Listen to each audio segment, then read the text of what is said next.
test flight of NASA's Artemis program coincides with the 250th anniversary of our country's founders signing the Declaration of Independence. Exploration is a part of America's DNA, and it continues now with our return to the moon. 250 years ago, 13 colonies laid the foundation for the greatest and most enduring democracy in the history of the world. One driven by courage, faith, and freedom. From that moment, we became a nation defined not by where we stood, but by how far we were willing to go. We conquered vast frontiers, invented tools that shaped a modern world. We found light in the dark, and we rose from the earth.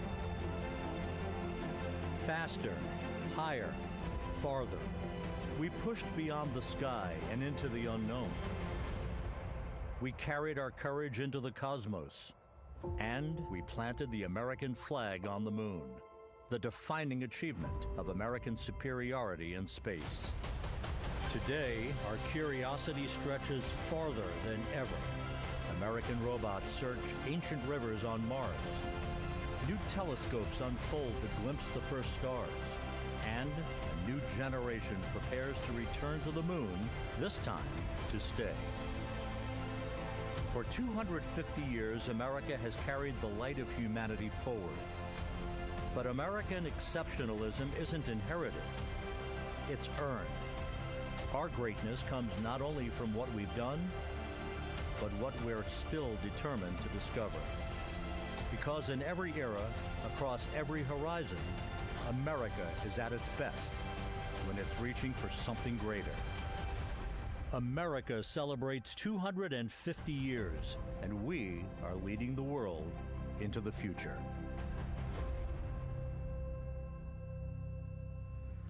22 minutes, 15 seconds and counting from Artemis 2, NASA's boldest test flight in a generation. The crew has said this often, that they hope it inspires children around the world. And recently, a group of kids here at Kennedy Space Center got a surprise of a lifetime while watching that rocket roll to the launch pad. So tell me what color it is.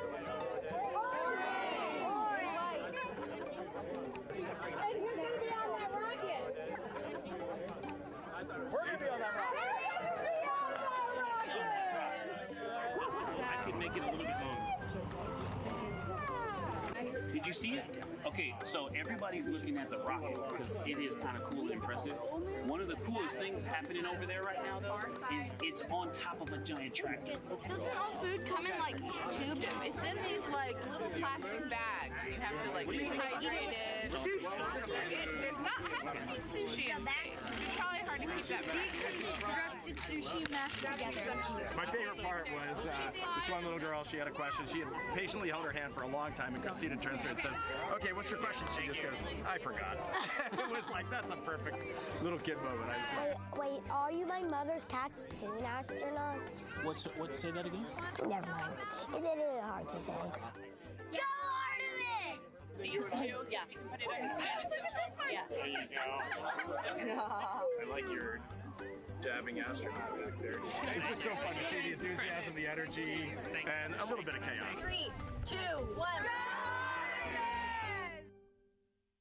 Wasn't that so cute? I love kids and their excitement and, you know, even just being real. Like, I don't remember what I was know, he ask. goes, but I'm glad you're here.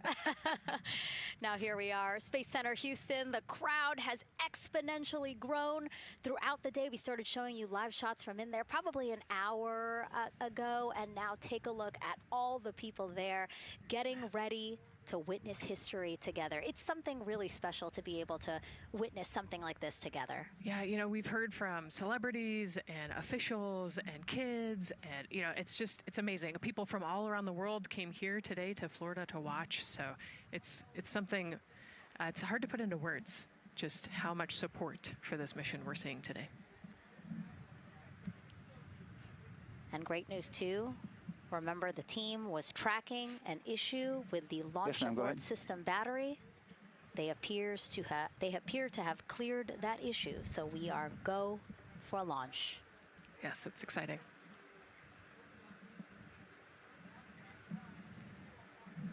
U.S. Space and Rocket Center here, Huntsville, Alabama, waving to the Artemis 2 crew sitting right there inside Orion.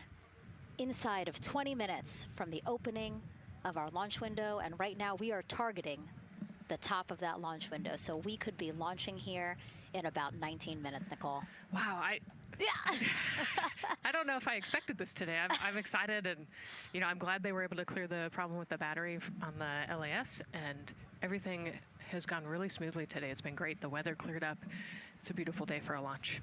And so now, as we are so close to possibly launch now, just what are your final thoughts as we are about to embark on a mission back to the moon, the first time in more than 50 years? Yeah, just so proud of the crew and all of the teams here on the ground that made this happen. They are carrying the torch from the Apollo era into the Artemis era. And, as the crew likes to say, they want to be the shoulders that the next Copy generation. All. And let's see, GLS, can you help us with that, please?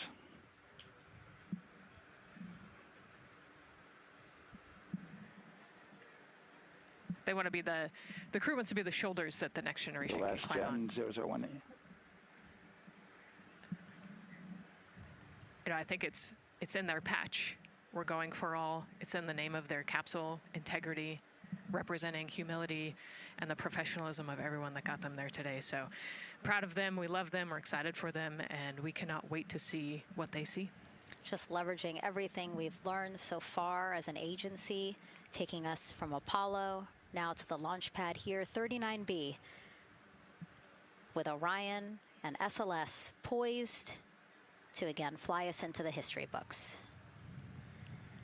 And before we leave you now here at the host desk to get back into operations, we just wanted to answer one question for you guys. We asked you earlier on today, what are you most excited for? And we asked you to go vote on Instagram and Twitch. Instagram, you guys said launch. Twitch, you guys said lunar flyby. So I think you guys will all be very excited since we are now about 17 minutes from the opening of our launch window today.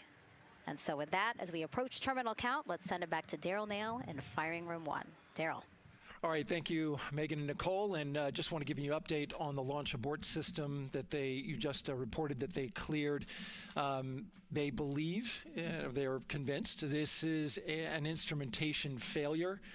So there are 2 batteries on the LAS. The LAS, of course, and with the help of my 2-year-old son's model rocket, Daniel said I could use this, so it's okay.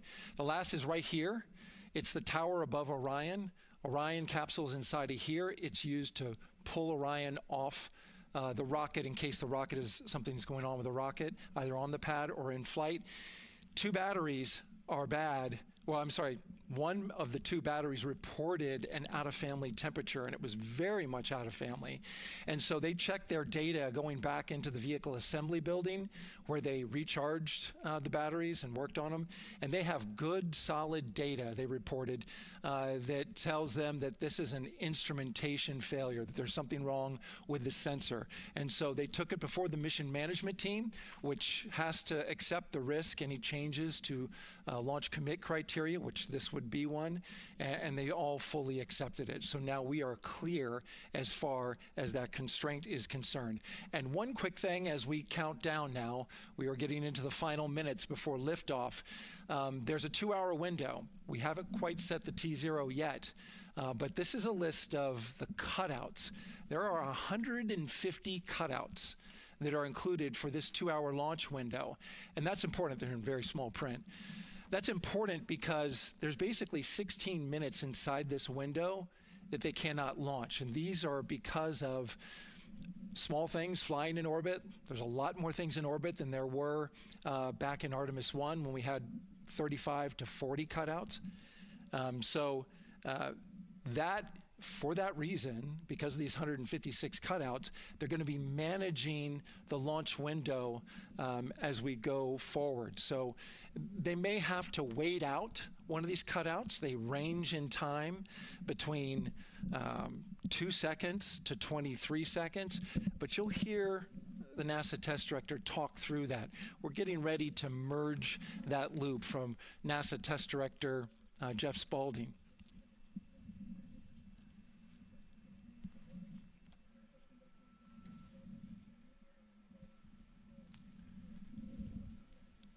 And so now I'm listening to the launch team get ready to merge their operational channel.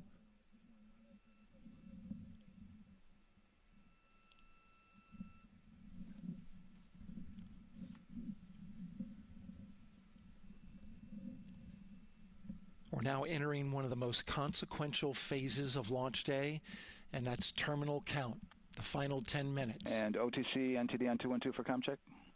Good comm. How me? I hear you the same. STC? GTC? GTC is on 212. All right, copy that. NASA Test Director Jeff Spaulding confirming communications with his team.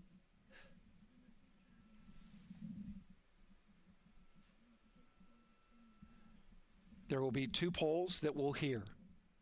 One from Spaulding, the NASA Test Director, confirming the ground systems and the launch team are ready to proceed. At this point, we have a clear board, no constraints, but we need confirmation from each individual on the NASA Test Director team. So we'll hear him poll his team.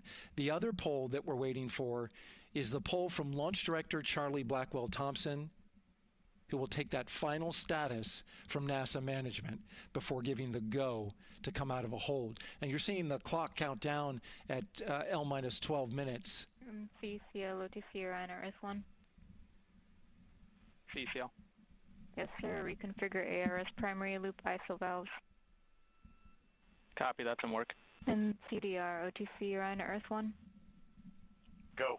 ARS loop ISO valves are being closed at this time. Integrity copies. NGDLP. Go. Yes, I had a discussion with CIS and with MER manager regarding the observation the CIS had a few minutes ago. They were able to confirm with BCI photos that the condition that they observed has been there since 2025. MER manager has had a chance to review the findings, and they do not have any constraints from either a CIS or MER manager perspective. Okay. Copy all. And Launch Director, NTD, you copy? Yes, sir. I copy. That's good news. OTC, CCL 212. OTC. ARS primary loop isolation valve configuration is complete. Copy.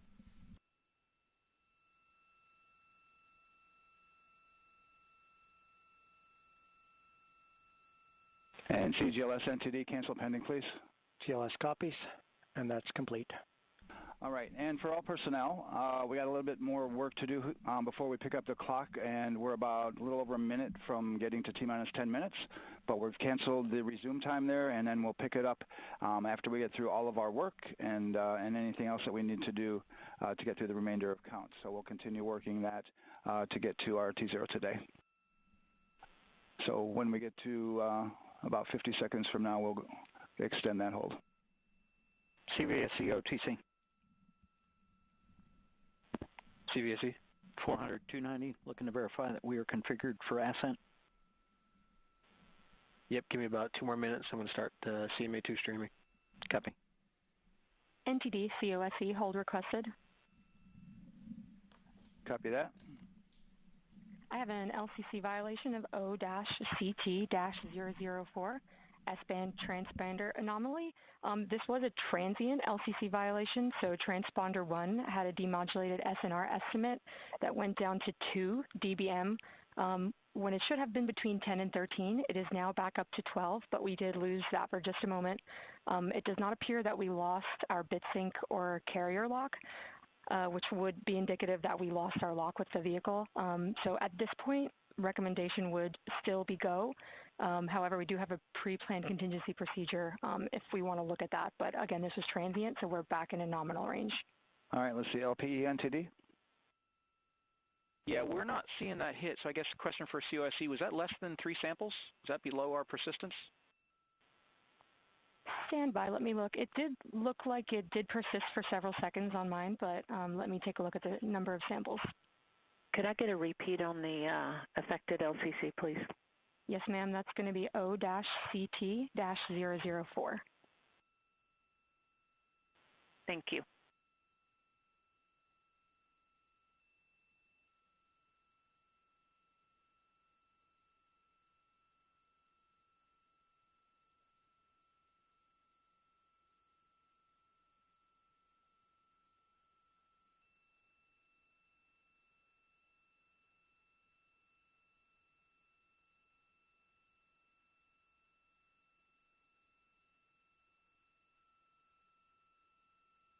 Yeah, us taking a look at the data right here, looks like that was a single sample.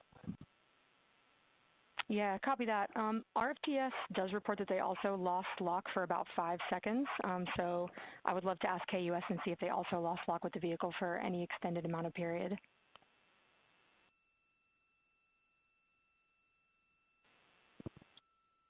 And COSE, while we're doing that, these are 1/10 hertz measurements, correct? So we would have had to lose it for over 10 seconds to get a second sample?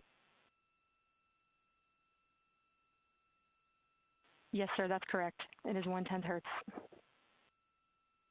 Yeah, so from our perspective, the allowance is effectively up to 30 seconds, up to 3 samples based on the 1/10 hertz. This is not an LCC violation, I believe. Yes, sir, I would agree with that at this point. Copy that.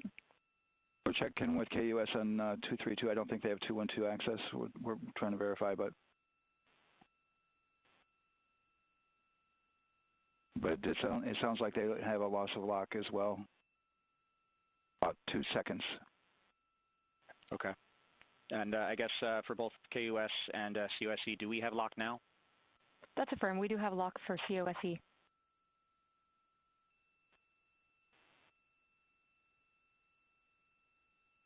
Yeah, so from the integration console perspective, we did have a temporary loss there within the allowable, and per the requirement, let's go. And this is Houston Flight. We have lock and we have good telemetry here in GSE. And KUS is reported to they have good lock now. So with all of that, OSC, then are we in a go configuration per your LCC? Yes, sir. Recommendation would be go. Okay. LP, you concur with that? Yes, sir. LP concurs go. And Launch Director? Yes, sir. Launch Director concurs go. All right, and I'm going to go ahead and just verify everybody has everything else complete, Launch Director, and if we do, we'll be ready to pick up the poll at that time, unless there's something else that you're aware of. No, sir. Let's verify all our work is complete, and I would like one last check of our constraints list. All right, let's see. OTC, are you still waiting for ComConfig, or are you complete? That is affirmed, sir. Okay, yeah, is that your only open item? Yeah, OTC, this is CVSC. That 400 step 290 is complete. Copy. Okay, so OTC, you're complete with all your work? That's affirmed. All right, copy that. STC? STC is complete. And GTC? GTC is complete. Okay, excellent. All right, and LPE, just want to verify we have no open constraints at this time. No open constraints. We have a clear board, sir. Okay, tracking the same here.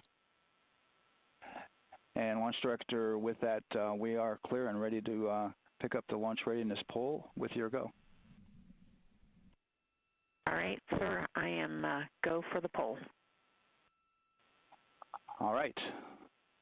And for all personnel, this is the NTD conducting the Artemis II launch readiness check. Verify ready to resume count and go for launch. OTC. OTC is go. STC. STC is go. GTC. C's go. MCO. CO's go. Safety Console. The Safety Console is go. LPE. LPE's go. RTD. RTD's go. Houston Flight. Houston Flight is go. ROC. ROC is go. And CDR. Cruise go. Copy that. Thank you, Reed. And Launch Director, NTD, our launch team is ready to proceed at this time. All right, NTD, I copy all. At this time, I'll perform my poll. Attention on the net. This is the Launch Director performing the final poll for launch, verifying no constraints, and go for launch. EGS, Program Chief Engineer. Artemis Chief Engineers are go. Copy, thank you. EGS, Chief Safety Officer. The Artemis CSOs are go. Copy, thank you. Range Weather. Launch weather is go. Thank you, LWO. And Artemis MMT Chair. MMT's go. Thank you, John. And Integrity Launch Director. Good to hear your voice, Charlie. PLT. Thank you, Charlie. This is Victor. We are going for our families. MS1. This is Christina. We are going for our teammates. MS2. This is Jeremy. We are going for all humanity. All right, Charlie, your Artemis 2 crew is go for launch. Full send. I copy that. Reed, Victor, Christina, and Jeremy, on this historic mission, you take with you the heart of this Artemis team, the daring spirit of the American people and our partners across the globe, and the hopes and dreams of a new generation. Good luck. Godspeed, Artemis 2. Let's go.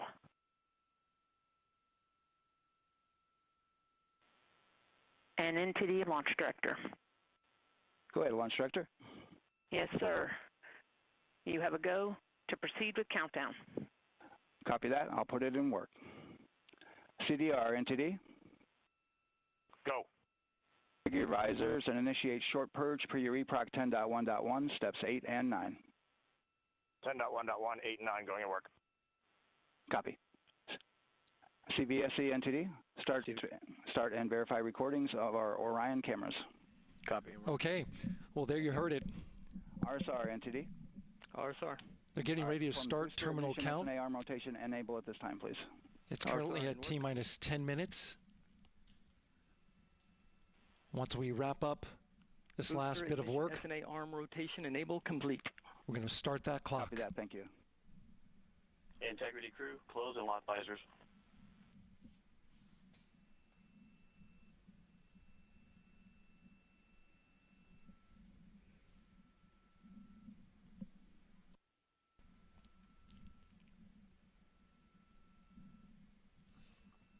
You heard an issue, worked in real time with telemetry lock on the Orion. It was transitory. It was very short. They checked the data, confirmed that they had a good lock. This was with the S-band transmitter on the Orion. Worked through that issue, looked at the data, and cleared it. All with the world watching. Impressive work by the launch team. So we have a 2-hour window, which starts in just a few minutes at 6:24 p.m. Eastern Time and goes until 8:24 p.m. Eastern Time. And ECL NTD will be waiting for your verification on the short purge. ECL copies. And for all personnel, once we get that short purge verification, we'll verify that we are clear to go, and then we'll proceed with the terminal count.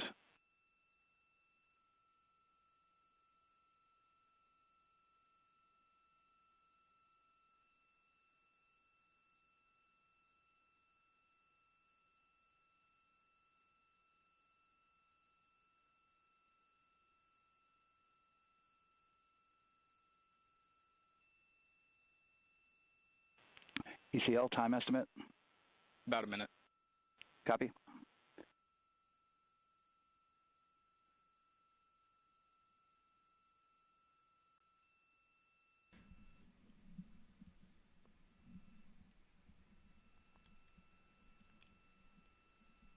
So we're going into the launch window, but not by much, it looks like. Just wrapping up some final work. And once that's completed, you'll hear NASA Test Director Jeff Spaulding ask for the ground launch sequencer operator to go ahead and start the clock.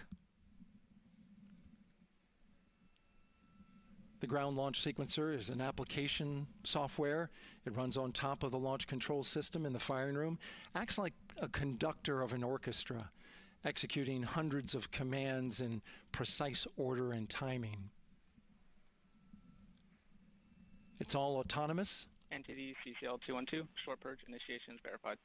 All right, copy that, and we're verifying our constraints.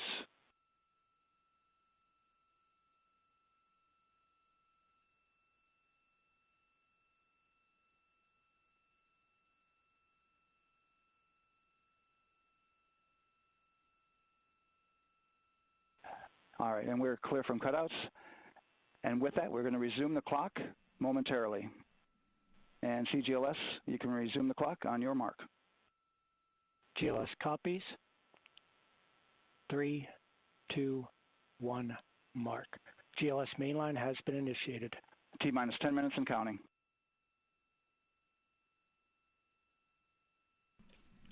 And that begins terminal count. Our new T0 is 6:35 p.m. Eastern Time.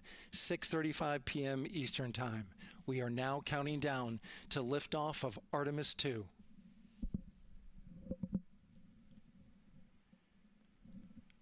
From now on, you're going to hear two voices on the loops. If everything goes nominally, NASA Test Director Jeff Spaulding, who's directly managing the launch team, and Alex Bendelos, the GLS operator who closely monitors the software. He has the ability to stop and restart the countdown.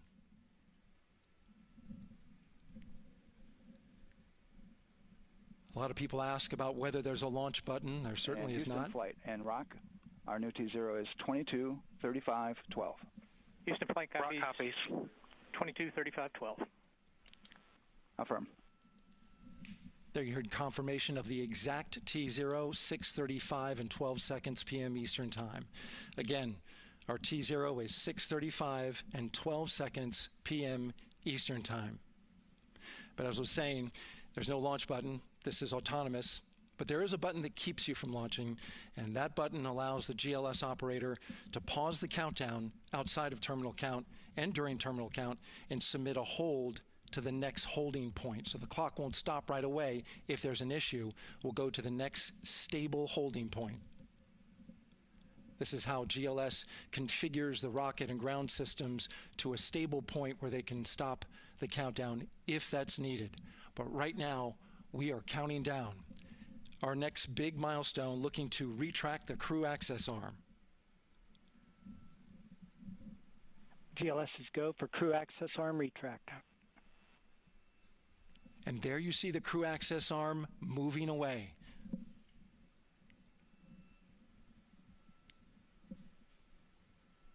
That's the path that the astronauts took to ingress into the rocket.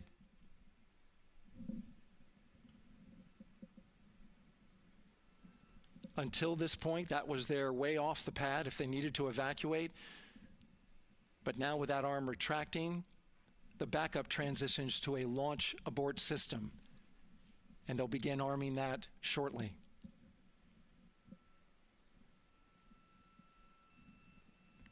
Of course, the launch abort system, great shot there of the crew access arm retracting away. The launch abort system is the tower at the top, and that's what would pull Orion and its crew off the top of the rocket in case of an emergency, whether it's on the ground or in flight. This is critical safety hardware that protects the lives of the astronauts.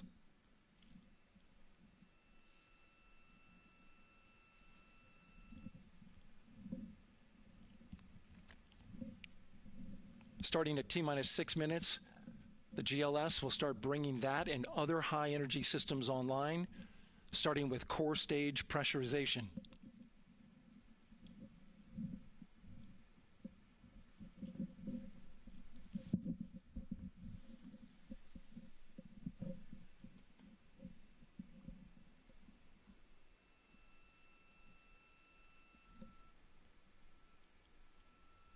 Weather is 90% go.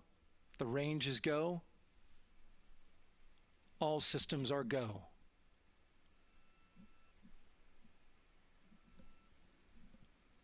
GLS is go for core stage tank pressurization.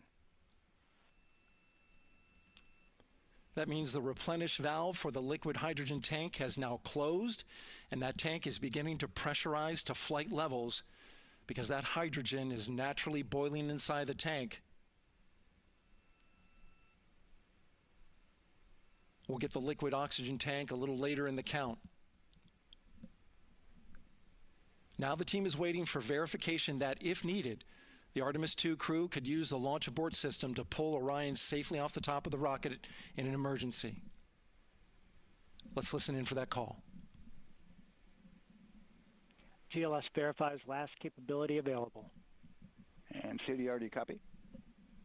CDR copies, last available. That's great news, and you heard the NTD verify that with the commander of the mission. GLS is go for FTS arm. Now work is being done to arm the flight termination system. This is so the range safety can send a flight termination command if the rocket flies too far off track. There's a brief built-in delay so the launch abort system has time to pull the astronauts to safety go for first. LH2 high flow bleed check. All right, the high flow bleed check. That's so the cryo team gets verification that the RS-25 engines, all 4 of them, are in the proper temperature range for launch.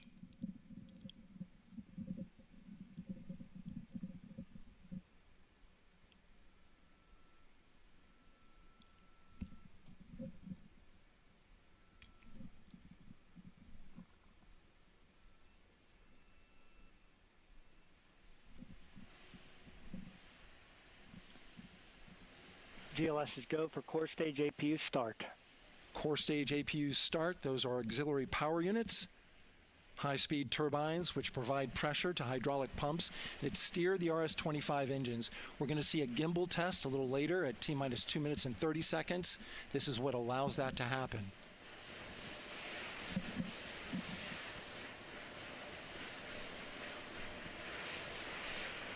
Coming up in about 20 seconds, we're listening for go for purge sequence 4.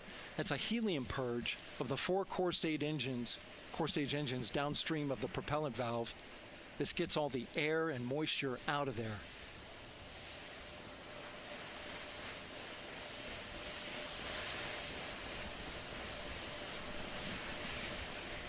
GLS is go for purge sequence 4. Moving through the milestones. All is looking good.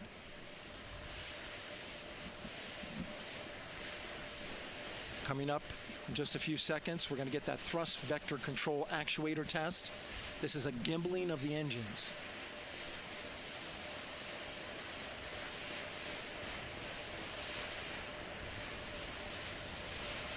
There are the 4 RS-25s, 3 of them Shuttle Heritage, 1 of them built from shuttle parts. And there you see them moving.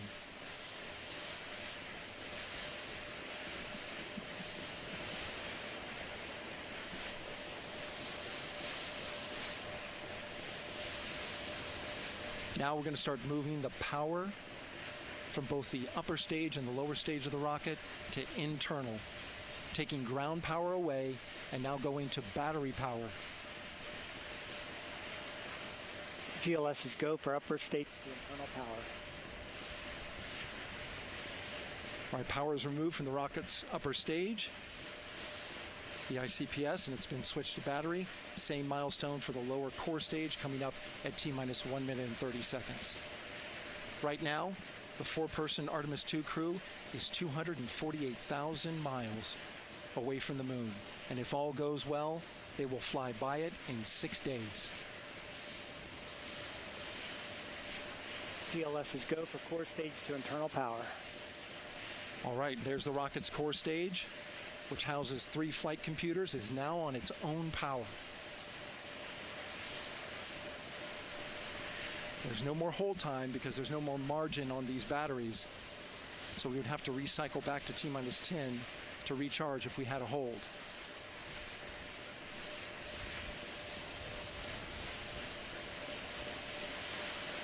One minute. Right now, the rocket does not know what the T0 is, but coming up at T-minus 33 seconds, control shifts from the ground launch sequencer to the rocket's onboard autonomous launch sequencer, or ALS. The rocket will count itself down, but honor any holds that could come from the ground. Now, shortly after liftoff, Houston will take control of the rocket, and my colleague Gary Jordan will take over commentary. GLS is go for ALS. Great call out. The rocket is on its own. 4 brave explorers ready to ride the most powerful rocket NASA has ever launched. Sound suppression water is flowing. 15. And here we go. 10, 9, 8, 7. RS-25 engines lit. 4, 3, 2, 1. booster ignition, and liftoff. The crew of Artemis 2 now bound for the moon. Humanity's next great voyage begins.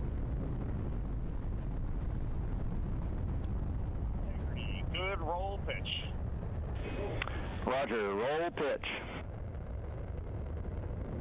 Houston now controlling the flight of Integrity on the Artemis 2 mission around the moon. Integrity, AMT high.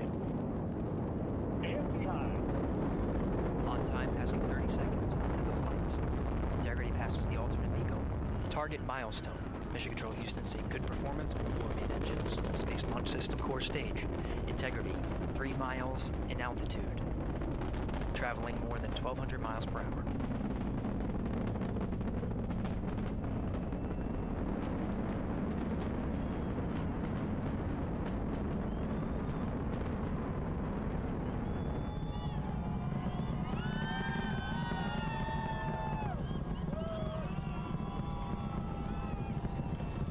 Mission elapsed time, passing 1 minute, approaching max Q. On, Ponce de Leon. Stan, we have you loud and clear on Ponce de Leon. Have you the same. Communication signal transfer confirmed as Integrity and its crew go supersonic. Approaching 90 seconds into the Artemis 2 mission. Integrity is 14 miles in altitude, 8 miles downrange, traveling more than 2,600 miles per hour.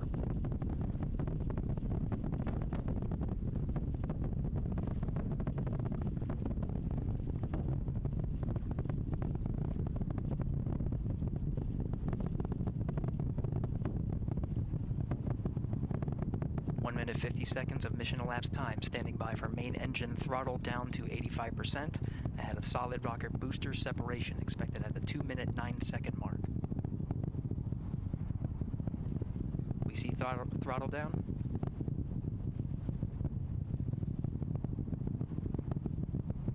Confirmed separation.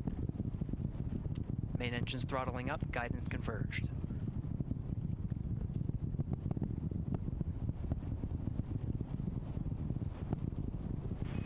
Integrity, guidance converged, performance nominal, upper stage RCS ready. Copy all, Stan. Integrity, SM priming complete. SM priming complete. 2 minutes 45 seconds of mission elapsed time into the Artemis 2 mission. Thrusters on Integrity and upper stage confirmed in a ready state, ahead of service module fairing separation.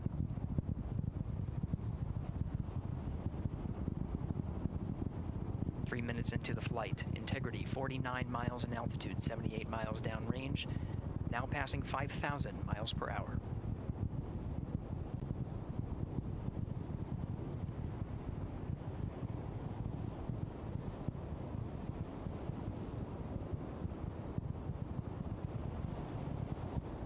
Standing by for launch abort system jettison.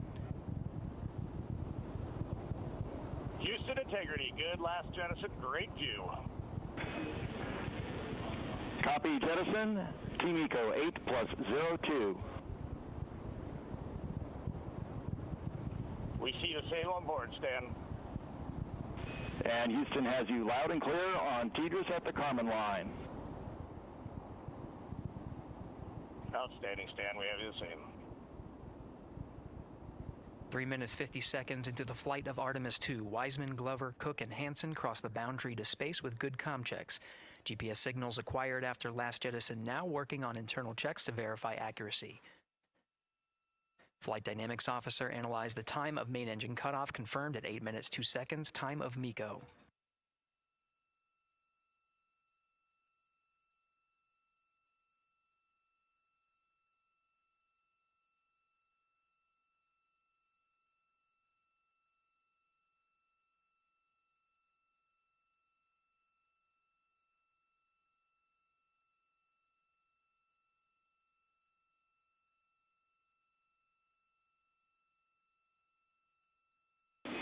Integrity, GPS processing.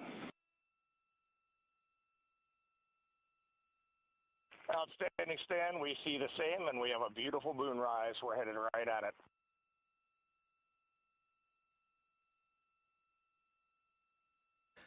Approaching 5 minutes into the flight, Commander Reed Wiseman confirms he has visuals of his destination. GPS guidance, navigation, and control software finishes internal checks and sends to navigation channels. Integrity, 3 engine press.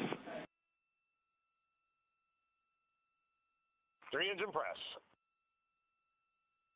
On time, now passing 5 minutes 20 seconds of mission elapsed time into the Artemis 2 mission. At this point, 3 good main engines are all that's needed to carry Integrity to a nominal main engine cutoff target.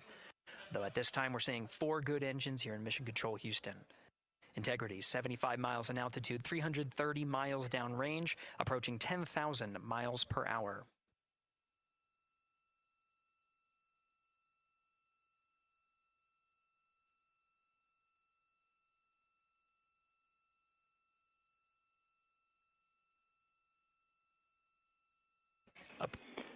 Integrity, looking good at 6 minutes.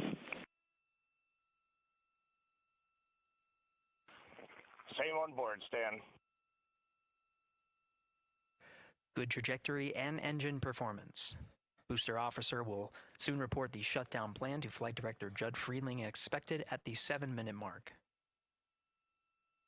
Integrity, 78 miles in altitude, 460 miles downrange. Integrity, expect nominal shutdown. Integrity copies nominal shutdown.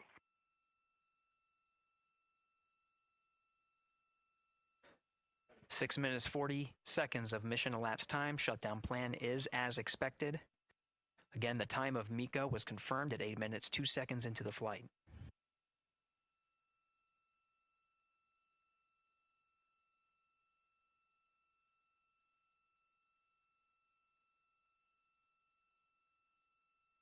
Seven minutes of mission elapsed time.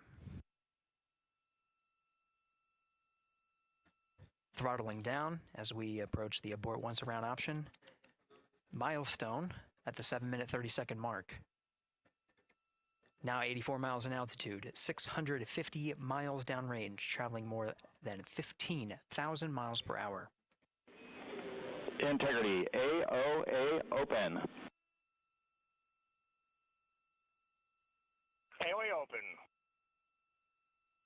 The window is now open for an abort once around option that would target splashdown in the Pacific Ocean. Still following nominal ascent at this time.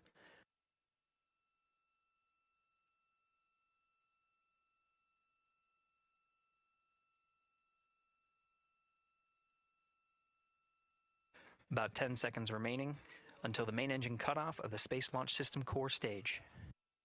Standing by for confirmation of MECO and core stage separation.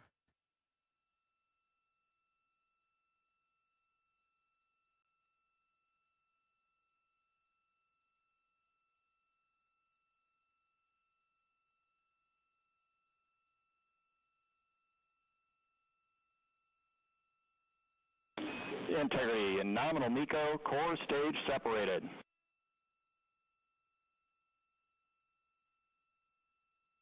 We see the same on board, Stan.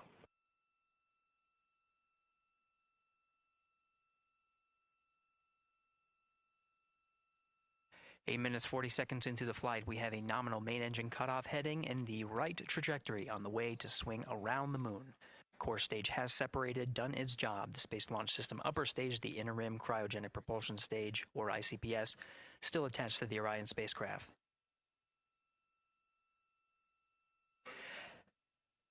Nine minutes of mission elapsed time. Integrity crew of Reed Wiseman, Victor Glover, Christina Cook, and Jeremy Hansen now in orbit around the Earth at the beginning of their journey to the moon.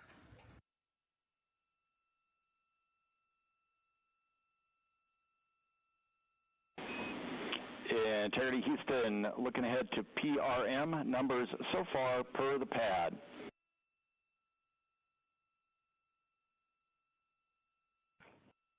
Copy that, Stan. Numbers for the pad.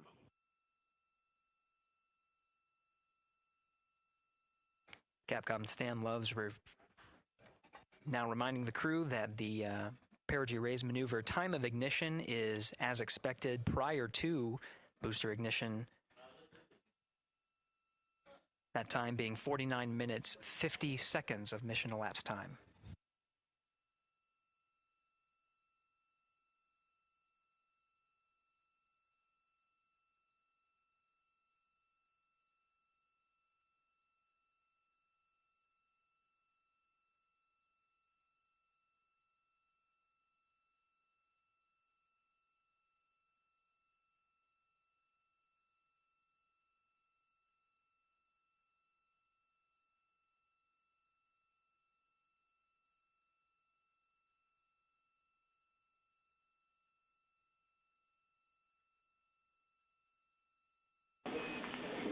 Integrity, good. Neds deploy.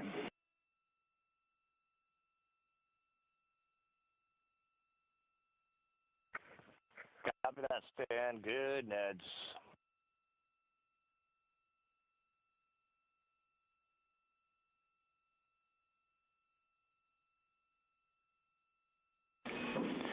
And Integrity Houston for PWD setup. Just a reminder, halfway open on the secondary. We copy that, Stan. Halfway open.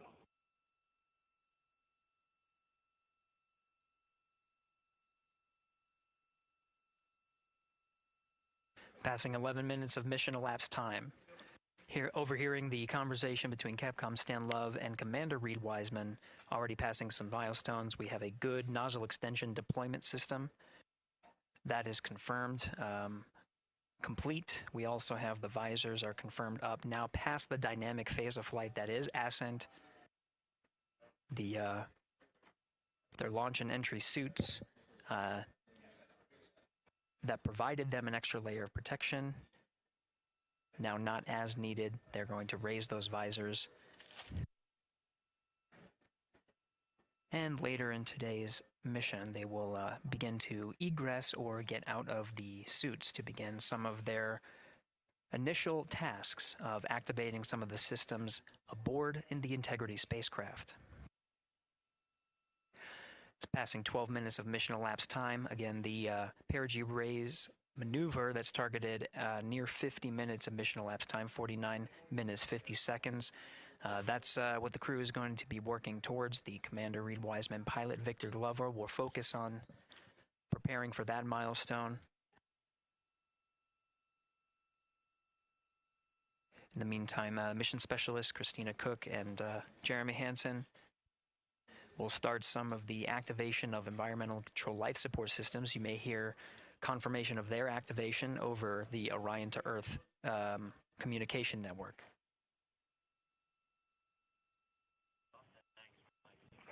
Houston, C3 aux power back in auto. Copy C3 aux, and we're 2 minutes to maneuver.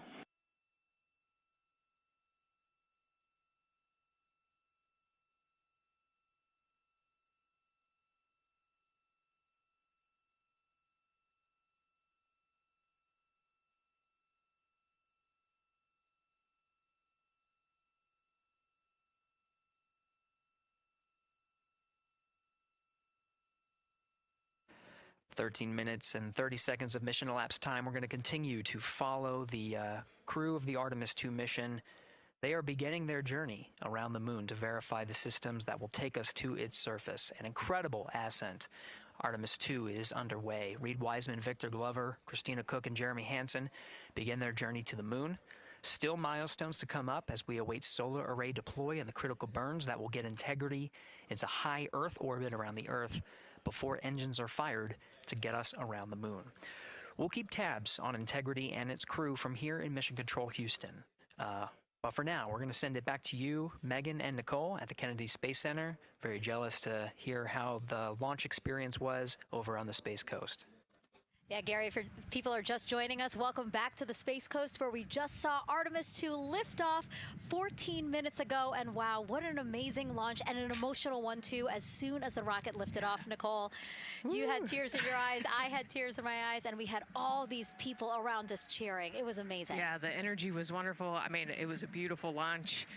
You know, we've got 4 friends and family members headed to the moon. It's pretty amazing. Yeah, how does that make you feel as someone who, you know, is an astronaut as well, but also, as you said, friends? Yeah, so proud of them. You know, man, we don't have the words in the English language to describe this kind of an event. And pride, love, so many emotions. You know, they are truly breaking some barriers, and hopefully, you know, as Gary just said, they've got a long day ahead of them, so wishing them well on everything. But so far, what a beautiful launch to watch. Yeah, to be returning to the lunar orbit in more than 50 years. Maybe they go farther from Earth than any other humans before them. Maybe they see parts of the moon that we've never seen before. I mean, what a great start to what could be all of these milestones that we break in just a 10-day mission. Yes, what a way to welcome in the Artemis generation.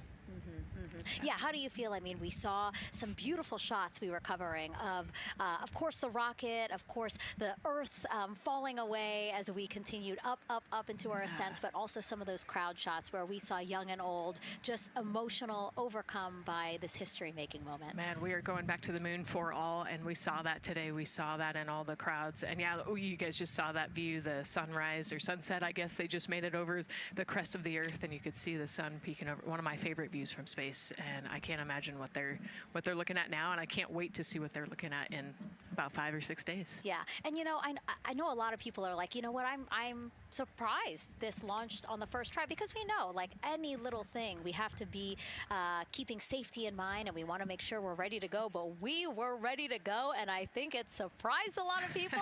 What a wonderful surprise on this Wednesday evening. It did, you know, and it kind of surprised me as well. But you know, it's just a testament to the team here that has been working so hard on Artemis. You know, Artemis 1, we learned a ton of lessons. We learned a ton from the wet dress for Artemis 2. We were able to go in, fix those things. We even had a couple mishaps today, not mishaps, but a couple, you know, anomalies today that the team creatively came up with solutions for. It's just a testament to the teamwork that gets us to the moon. And so we can continue to watch Christina, Reed, Victor, and Jeremy on their way now to the moon in Earth's orbit and awaiting the next in-flight milestones, deploying Orion's solar arrays. So why don't we get back in with Mission Control and Gary. Hey, thank you, Megan. Again, we're following along in the action. It is a long day. They have a number of procedures they need to get to immediately in their timeline. And Integrity Houston, cross-tie is on board per the ETSI-DEM. We copy, Houston. Thank you.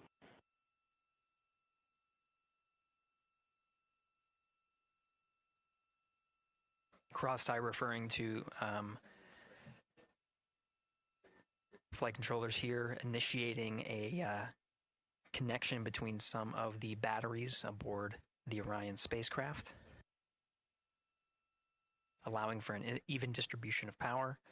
This is the flight control teams that took us through ascent of the Artemis 2 mission today. Right now we're, as you see, passing 18 minutes of mission elapsed time. The Orion spacecraft integrity and the interim cryogenic propulsion system are maneuvering tail to sun.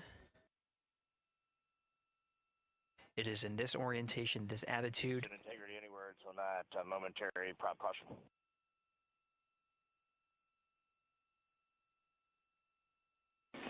And Reed, no action. We're looking at it.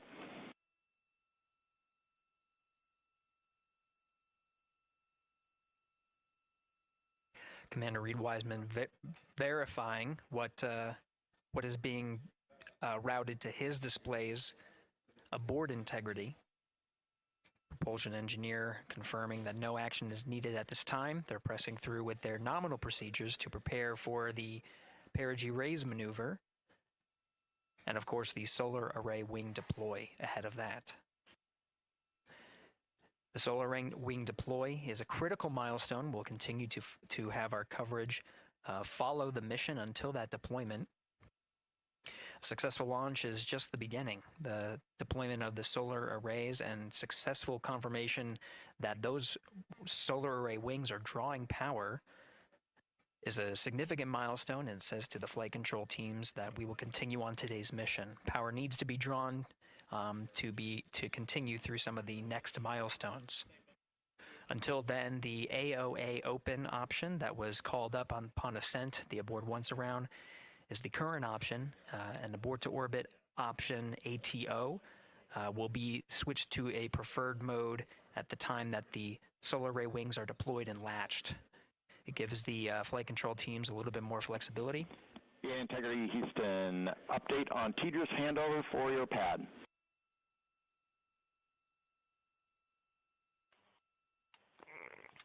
Give us just 1 minute. And Stan, you can read it. Ike is ready to copy.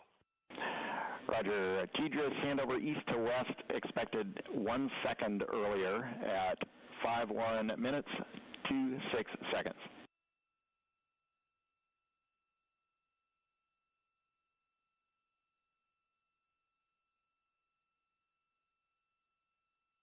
right, Stan, we copy 1 second earlier for 5126 Teachers East to West, and saws are starting to deploy. Thermal knives are firing. We concur. Thanks for the report.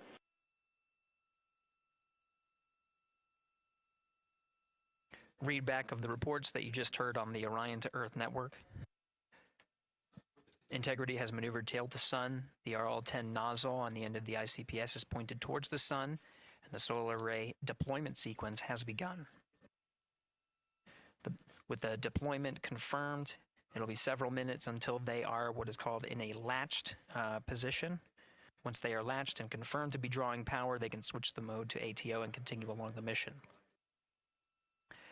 The teacher's handover at the pad, that message meant the crew was provided some preliminary numbers of when to expect handovers between the tracking and data relay satellites. Currently orbiting Earth at an altitude of 545 statute miles above the Earth, they are in a near-Earth network communication system. The tracking and data relay satellites, geosynchronous satellites that are stationed about 23,000 miles above the Earth. After the apogee rays burn, that occurs later today, the burn itself will put them in an altitude that surpasses the range of the tracking and data relay satellites, and they will transition to the deep space network today.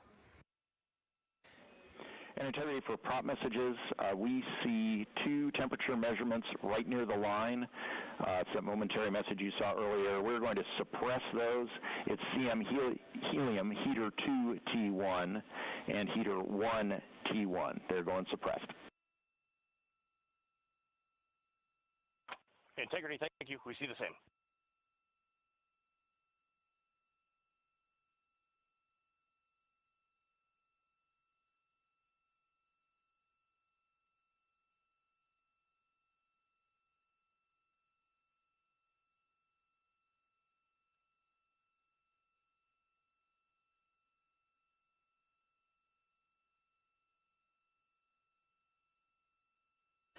This is Mission Control Houston, passing 23 minutes of mission elapsed time into the Artemis 2 mission.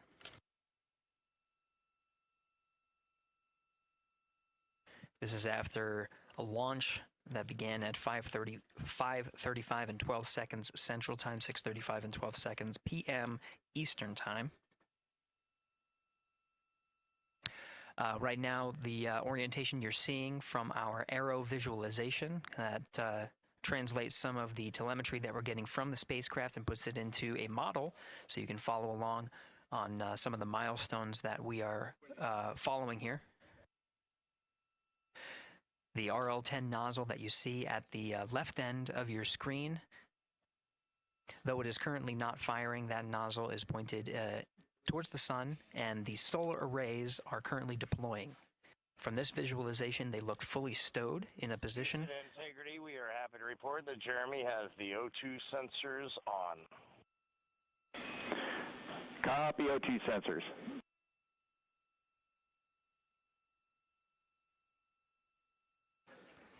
Again, Commander Reed Wiseman and pilot Victor Glover overseeing the deployment of the solar arrays.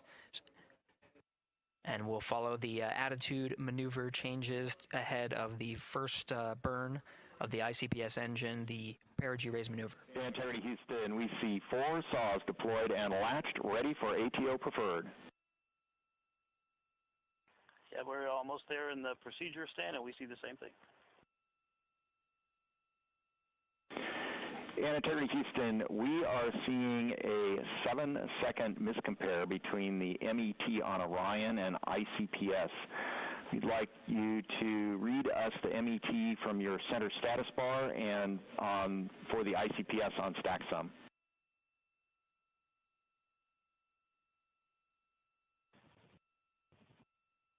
And Stan, we see a absolutely precise alignment. MET 25, 14, 15, 16, precisely aligned with ICPS MET.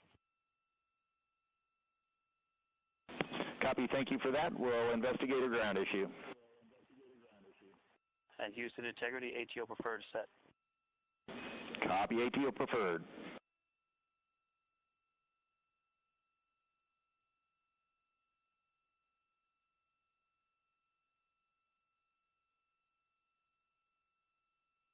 This is Mission Control Houston, 25 minutes, 45 seconds into the flight of Artemis 2.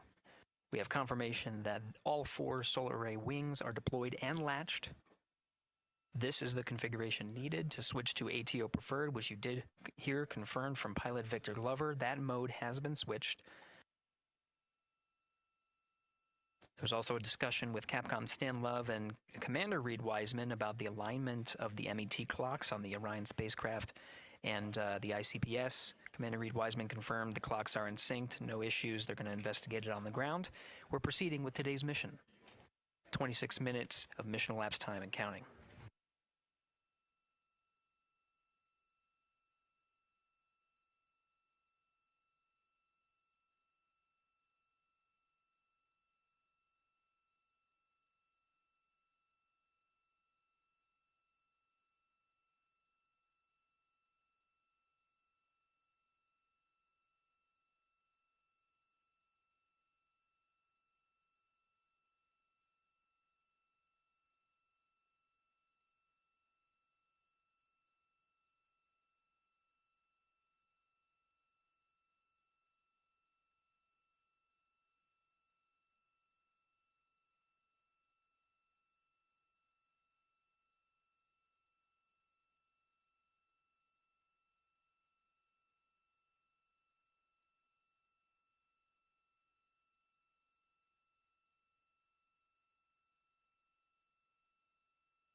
This is Mission Control Houston. We're approaching 28 minutes of mission elapsed time into the Artemis 2 mission. At this point, we've had a successful liftoff from the pad at 5:35 p.m. and 12 seconds p.m. Central Time, 6:35 and 12 seconds p.m. Eastern Time. We've had a good main engine cutoff, core stage separation, and a good trajectory to begin today's mission. Right now, the spacecraft has maneuvered tail to sun. We're standing by for another maneuver to maneuver into the burn attitude. This is where the RL-10 engine of the ICPS is pointed in the correct orientation for the perigee raise maneuver. We did hear confirmation that the perigee raise maneuver time of ignition has been confirmed per the pad, which means it was the predicted time prior to liftoff. Integrity for GNC, we're taking channel 1 to unfiltered and to BFS. Okay, Stan, we're watching. Go ahead.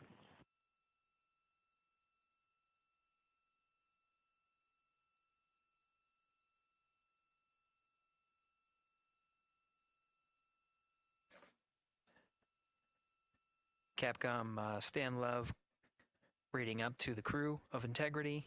They will switch the navigation source from channel 1, standing by for confirmation that that switch has occurred. Pilot Victor Glover will receive confirmation when, and as at least watching to confirm that that switch has occurred. Again, the perigee raise maneuver that we're heading towards, not too long from now, we're actually inside 20 minutes at this time from the time of ignition of the perigee raise maneuver. We did have a successful deployment and latched of all 4 solar array wings. This is the configuration needed to commit to the perigee raise maneuver. Of course, flight controllers here in Mission Control Houston will continue to evaluate that everything is good before committing to that burn. The perigee raise maneuver does raise the perigee, the lowest point in the orbit, from 15 to 100 nautical miles. The 100 nautical mile mark is needed to continue in low Earth orbit and hit the target for the apogee raise burn. That will put them in a high Earth orbit for the remainder of the day and set them up for the right position to execute the translunar injection and head to the moon tomorrow. The burn duration of the perigee raise maneuver is 26 seconds. A relatively short burn, but it does raise the perigee and do the job to get into the correct position before firing that main engine on the ICPS. The pad had a TDRS handover. This is the tracking and data relay satellites. East to west, they are geosynchronous satellites that are positioned around the globe. And as Orion makes its way around the Earth right now, above the west coast of Africa, at an altitude of about 923 statute miles, and counting.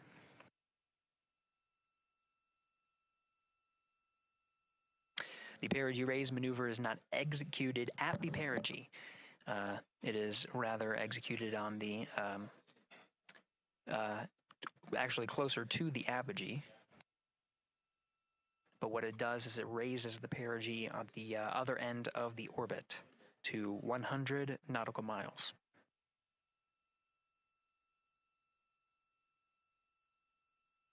The 26-second duration burn does not conflict with the time that they've reported of the tracking and data relay satellite handover from TDRS east to west. Again, geosynchronous satellites that are used not only by Integrity today, but the International Space Station as well.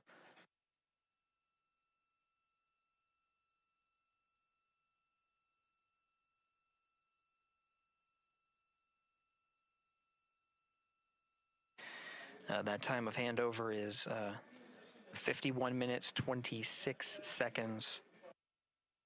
Plenty of margin before the perigee raise maneuver cutoff happens, and the trajectory is analyzed to see whether it was a good burn. A good burn means that the burn was performed as expected and sets the trajectory on course for that 100 nautical mile perigee target mark.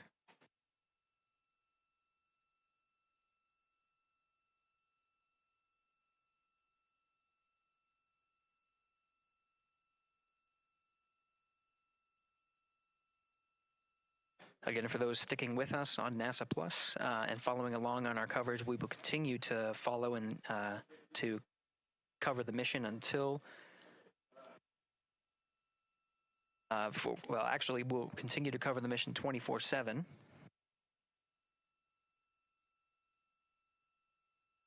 But we'll wrap up our coverage here shortly. And now that solar array wing deployment has occurred on NASA Plus and Amazon Prime. Again, we will continue coverage 24/7 at the NASA YouTube channel. For those that want to see all of the upcoming milestones, there are select times where we will be coming back to NASA Plus and other streaming platforms. You can go to nasa.gov to find the latest on when to find those activities.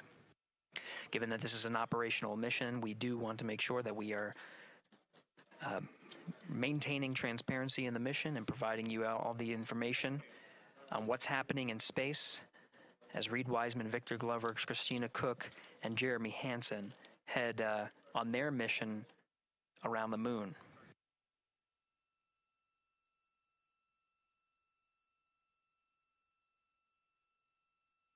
Inside Integrity at this time, again, the solar array wings have deployed. The Integrity is maneuvering to its burn attitude ahead of the execution of the perigee raise maneuver.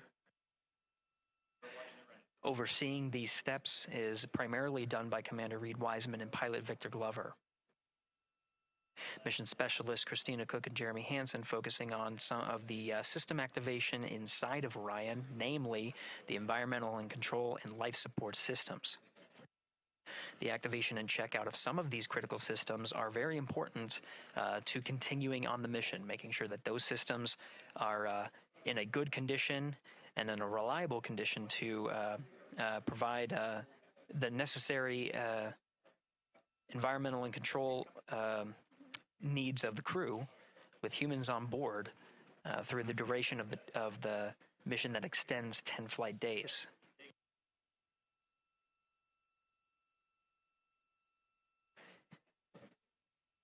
Standing by for an update to the perigee raise maneuver time of ignition.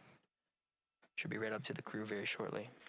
Integrity Houston, updated PRM numbers when you're ready to copy. All right, Houston, we are ready to copy. TIG is 2 seconds earlier at 4 minutes, 48 seconds. TIGO unchanged at 26 seconds. 49, 48, TIGO 26.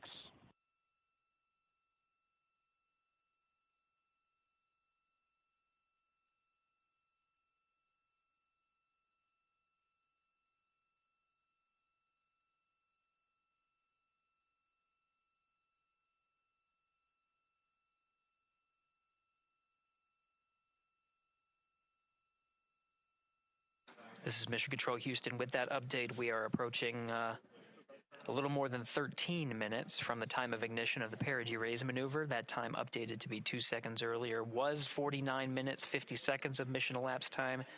We'll now move to 49 minutes, 48 seconds. The duration of the burn, that's what was referred to as the TGO, will still remain at 26 seconds. Relatively short duration burn, again, just raises the perigee of the orbit today.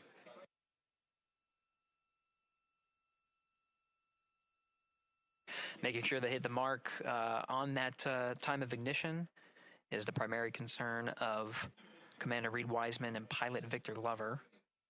Mission Specialist Christina Cook and Jeremy Hansen inside activating those environmental control and life support systems.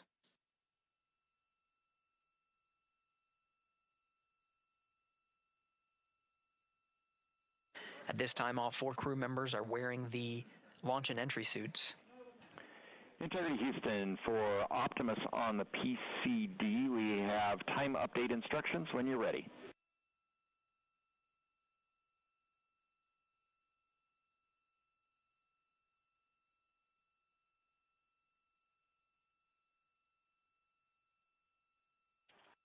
And Houston, Integrity, we copy. Hands are pretty busy at this time. I think we will call you back when we're ready for that. All right, that one is not urgent. 2 minutes to maneuver to PRM attitude. We are watching and concurred. 90 seconds-ish, maybe. Pilot Victor Glover confirming that that maneuver less than 2 minutes. Again, that the point of that maneuver is to point the main engine of the ICPS, the RL-10 engine, in the proper orientation to execute that 26-second burn. It needs to point in the correct position to achieve the goal of raising the perigee to 100 nautical miles.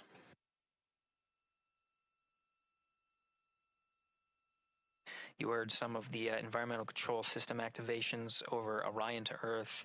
Jeremy Hansen activated the O2 sensors. They'll be measuring the cabin of Orion.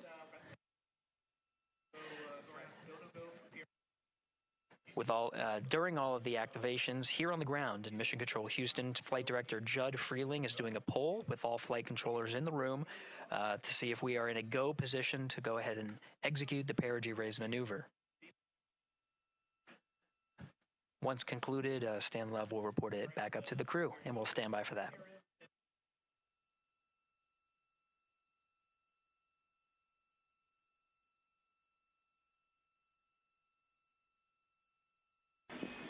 Integrity Houston, MCC polls go for PRM pending attitude and saws.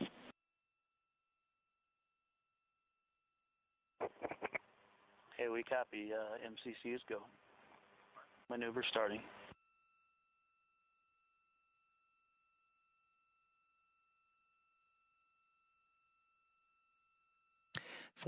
Minutes of mission elapsed time. The maneuver to the burn attitude has begun. The maneuver also is paired with reorientation of the solar array wings that have been deployed. They will have various positions throughout the duration of the flight. Of course, solar array is meant to maximize the draw of power from the sun. So when deployed, we're in a biased solar array wing configuration that was called solar normal. This allows for the greatest surface area of the solar array wings to be drawing power and powering up those batteries of integrity, of which a cross-tie was enabled between the 4 batteries, the 4 battery buses that are inside of Orion.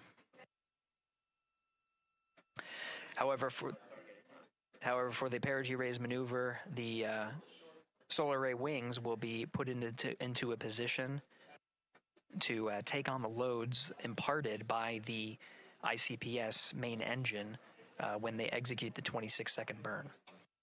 You can see in the animation here, the solar array wings are in motion, and the attitude is being reconfigured to point the engine in the correct direction, those solar array wings being pointed forward.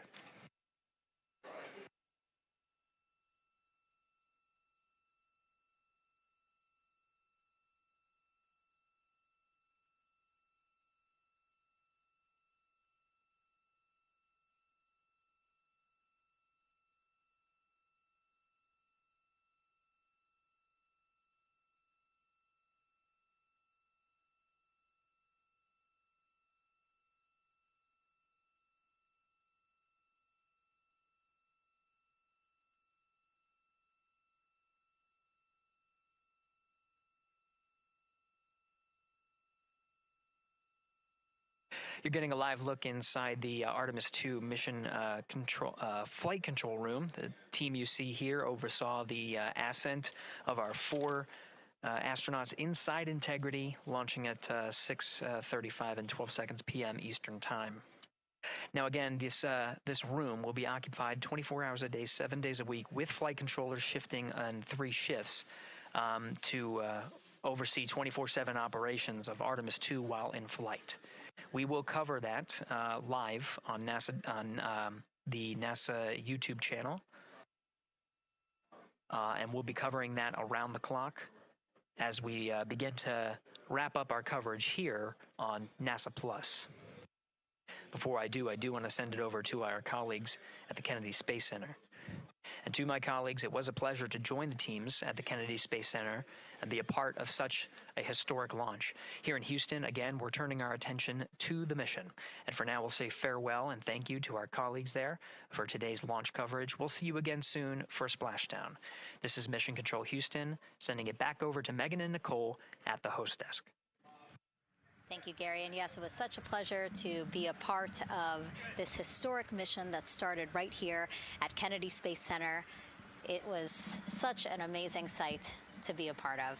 And now, as Reed Wiseman, Victor Glover, Christina Cook, and Jeremy Hansen begin their journey, we here at the Kennedy Space Center are about to wrap our broadcast. We'll, of course, though, have 24/7 coverage with our colleagues at Johnson Space Center starting as soon as we sign off, so don't worry. You can follow along our 4 astronauts every minute of their nearly 10-day journey to the moon and back. Nicole, I'll definitely be watching it, and I'm sure you will, too. Yes, of course. You know, they just started, right? The launch was beautiful. This was a historic day. They're on their way back to the moon for the first time in over half a century, but they've got a lot of work ahead of them, and so we're excited to see what they have to do and excited to test out the Orion spacecraft. Mm-hmm. This is a test flight after all, and we're excited to see what we can learn from this mission. Mm-hmm. Very humbling, inspiring. It was really amazing to be a part of this, and I'm so glad that so many people joined along by either watching here in person or watching online. And of course, Nicole, thank you so much for sitting through this, answering questions, adding so much context and information that really brought a lot out of what we saw today. Oh man, I had a blast. You're a rock star. You're a professional. This was great. Oh, you're great. So this was a wonderful day. Well, again, thank you so much, and thank you to you for watching at home. You know, tonight we didn't just launch a rocket, we launched the next chapter of human exploration. Our Artemis II crew now on their way back to the moon, and we're taking you with us. So thank you again for watching, and go Artemis II.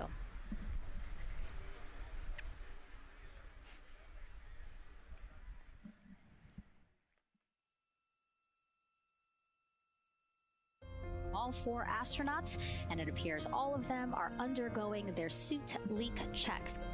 Yes, a pre-flight tradition that we have seen with our crewed flights, the card game. The astronauts who have just left crew suit up and are now walking down a hallway. And here they are, NASA's Artemis II crew, taking their first steps outside for their historic test flight. And the four of them step into their astrovan. And off they go. Oh, this must feel so special to the crew to see all of these people here watching the crew walk across the crew access arm, getting a beautiful view. Everybody configured with their suits, so in we go. The closeout crew has closed the launch abort system hatch. 3, 2, 1, booster ignition, and liftoff. The crew of Artemis 2 now bound for the moon. Humanity's next great voyage begins.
Oh.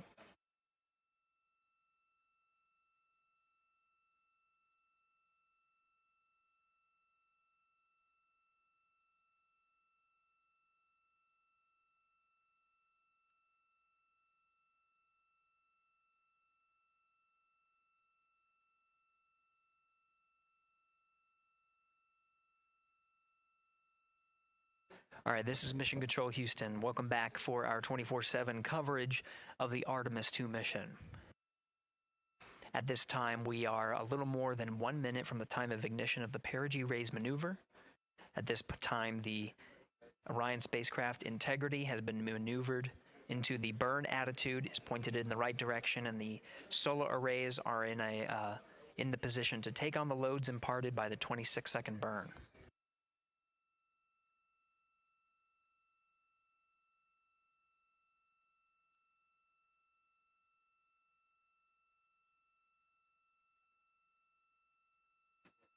Now at 1 minute to the perigee raise maneuver.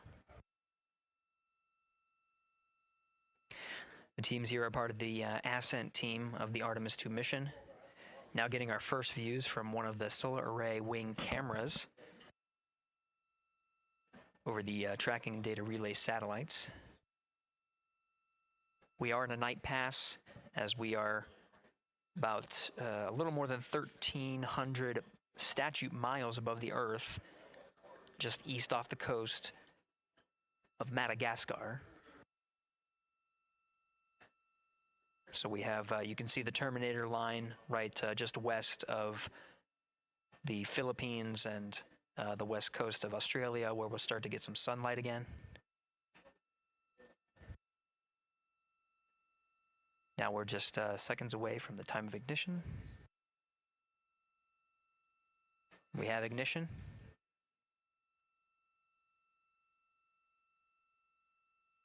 You can see the perigee raise maneuver from the main engine of the ICPS firing from the solar array wing. Standing by for confirmation of cutoff.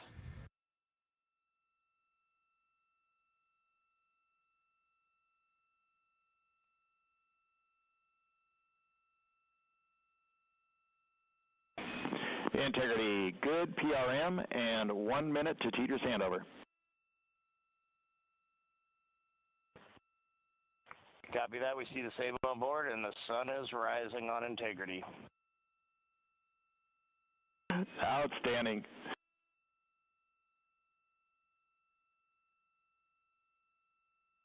And with that, the first burn of the interim cryogenic propulsion system has been completed and put the crew on the right trajectory to get them to the moon. Houston, There are Integrity for toilet setup, step 2.5. Go ahead. Yes, there was not an installed Oxon inlet filter, even with empty Oxone in the hose when I opened up the filter.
This is Mission Control Houston. Again, we had a good perigee raise maneuver that sets us on course to execute the next major burn, the apogee raise burn. Now, the perigee raise maneuver just adjusts the orbit while we are in low Earth orbit, but the apogee raise burn is quite a significant burn, just shy of 18 minutes long.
Integrity Houston on TDRS West. White Sands is receiving data. Houston is not. We're still troubleshooting.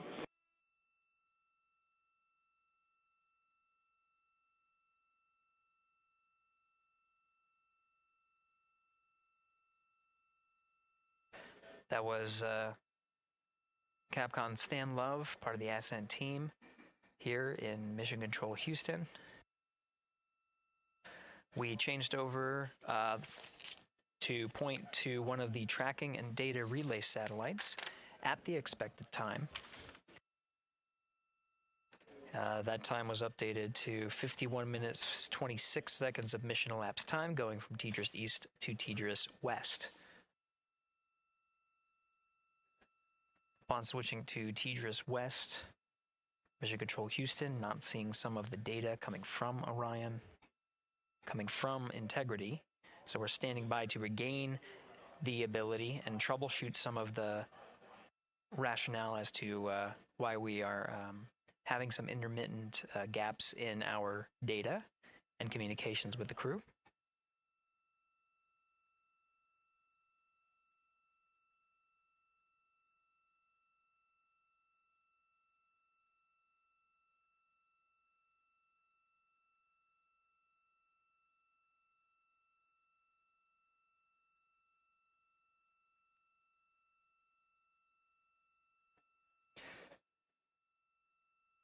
Now, again, as the teams are troubleshooting. Integrity Houston in the blind. We see good solar normal maneuver. ARB TIG is expected to be 45 seconds earlier than the pad. That's 1 hour, 46 minutes, 0 niner seconds. No update to TIGO yet.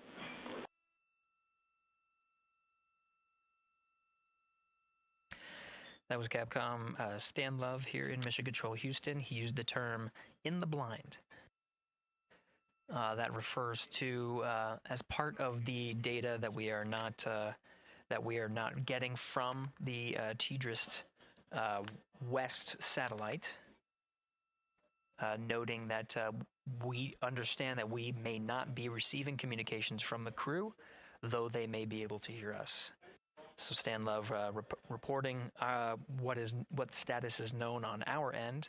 We do know that from the data we are receiving that the upper stage and integrity have maneuvered to solar normal, meaning that the orientation, the attitude of the spacecraft is such that the solar rays can draw the maximum amount of power.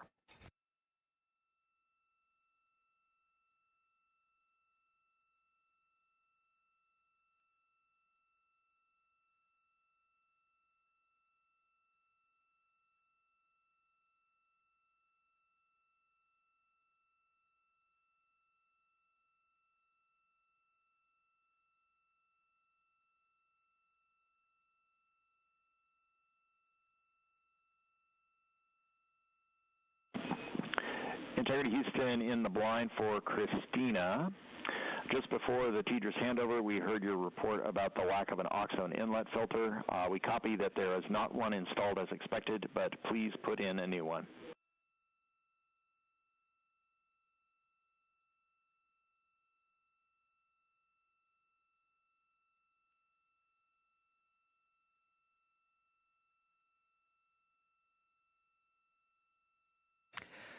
Team here you see in this row at the Capcom console is NASA astronaut Stan Love. The voice that you're hearing from the teams here in Mission Control Houston up to the crew of Integrity. A Capcom voice that you'll hear throughout the mission as well. Next to Dr. Love, to his right, is Jackie Mahaffey, the Chief Training Officer for the Artemis II crew, and a voice that you'll hear from here in Mission Control Houston. Flight Director Judd Freeling is to Stan Love's left. The ascent flight director and leading the teams through the ascent that happened today.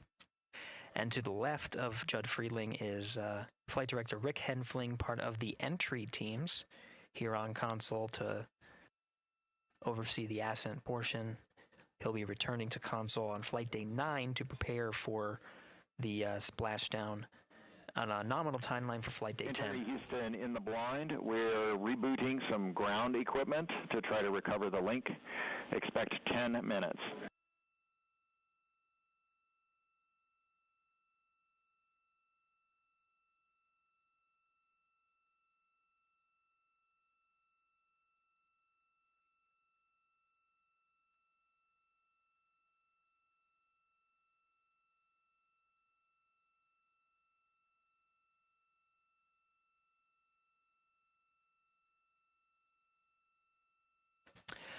This is Mission Control Houston. Again, the teams here are troubleshooting the lack of a forward link, an ability to communicate with the crew aboard Orion. Teams are troubleshooting and planning to reset some ground equipment as the forward link was dropped at the time that we switched from TDRS East to TDRS West. That happened, that handover period started at mission elapsed time of 51 minutes, 26 seconds. Capcom Stan Love reporting some updates, what is called in the blind, meaning that though we... Integrity Houston in the blind, expecting an imminent automated swap to string 2 on board. Also, reminder, we are still receiving good ICPS data.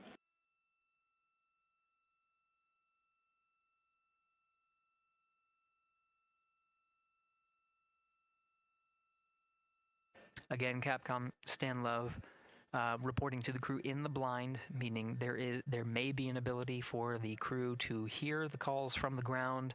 We do know that we are not able to hear any of the crew calls coming from Orion.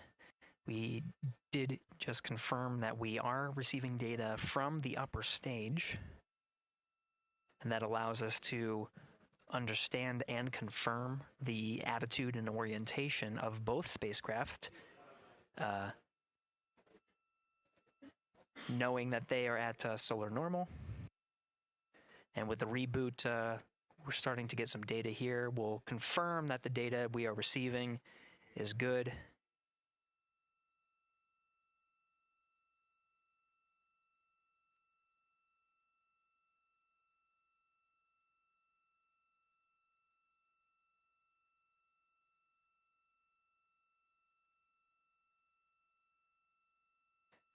And with the regain of comm, we're starting to get some views aboard the Orion spacecraft. Integrity Houston, voice check on TDRS.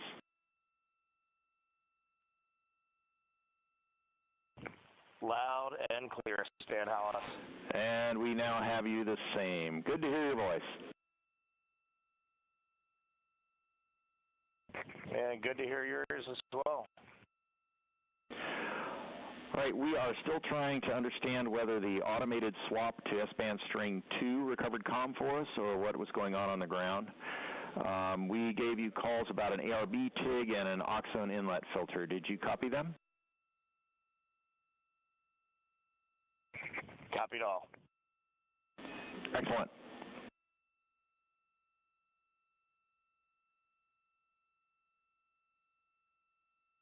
This is Mission Control Houston, though the solutions that were applied to regain the communications from Integrity is not known which one worked. We do know that we are receiving data.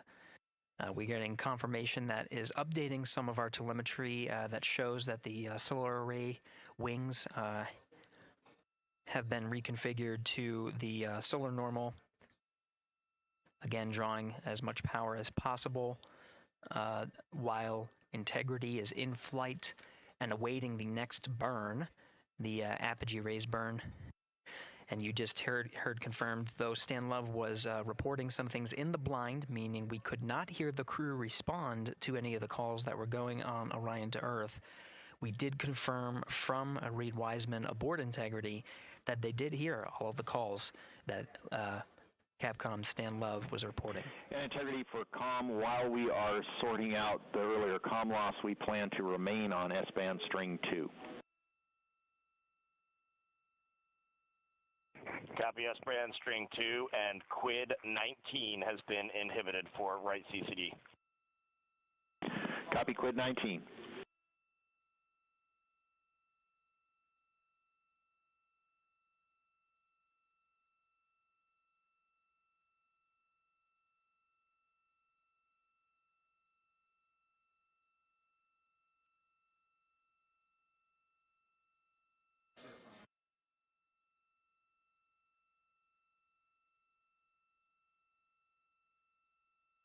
This is Mission Control Houston. Commander Reed Wiseman working through his steps at this time in the timeline.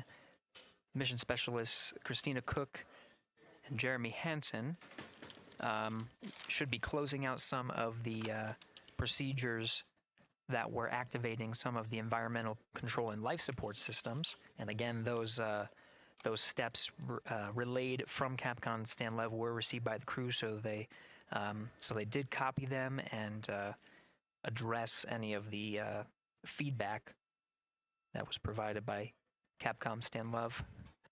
The launch and entry suits for Mission Specialist 1 and 2, that's Christina Cook and Jeremy Hansen, per the timeline, they are in the period of time to doff or take off the suits. The launch and entry suits for Commander Reed Wiseman and pilot Victor Glover will remain on until after a successful apogee raise burn. Their role is to oversee the successful burn there. In the meantime, they're configuring some of their equipment and configuration that's needed ahead of the day's activities, starting with covering a CCD cursor control device.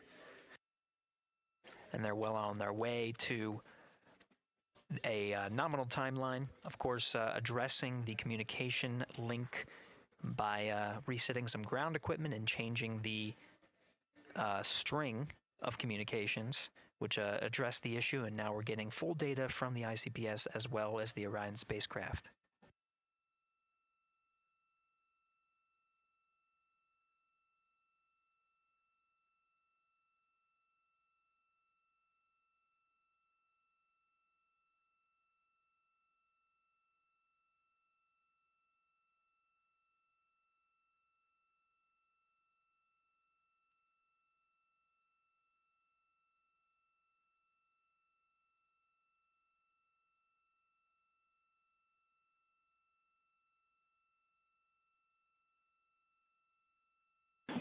Integrity Houston, questions for Jeremy and for Christina.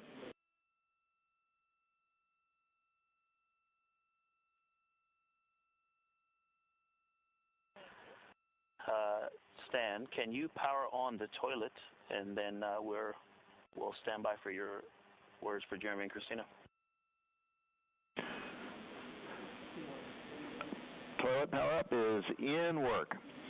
The questions are, can you confirm the HHP cam has been powered down? And then the question for Christina is whether the urine filter, that's the rubber part, was installed, but just no beads connected.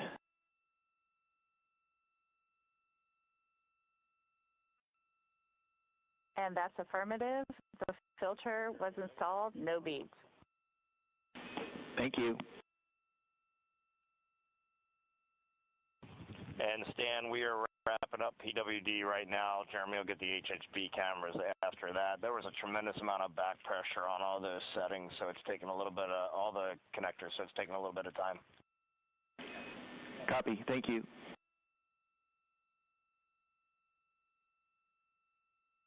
Commander Reed Wiseman aware of the steps, the initial steps for mission specialists Christina Cook and Jeremy Hansen, working on some of the systems inside, while the commander and pilot monitor the flight of Integrity. Integrity Houston, toilet is powered, waste tank purged.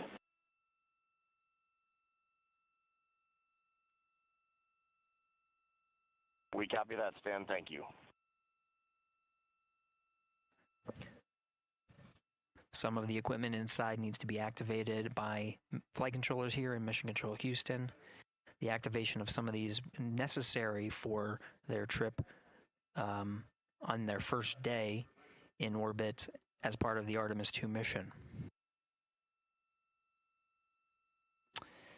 While Christina Cook addressed the waste systems that are on board now that they're activated and purged. Jeremy Hansen working on the potable water dispenser, rather. One of his initial steps is to activate the equipment and start filling some bags as a reserve. So he's working through those steps. The HHP camera is one of the internal cameras inside of Integrity.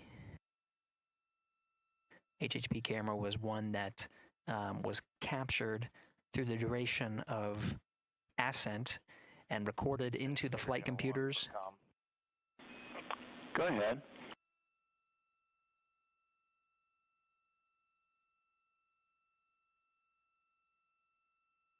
Yeah, down it helps you at all, Stan. But that whole time that you all had, it seemed like you had a good forward link. We just had no return. We saw a good frame lock, and everything looked good. The only thing we did not have was a good ping. I don't know if that helps you. That helps a lot, Reed. Thank you for that report.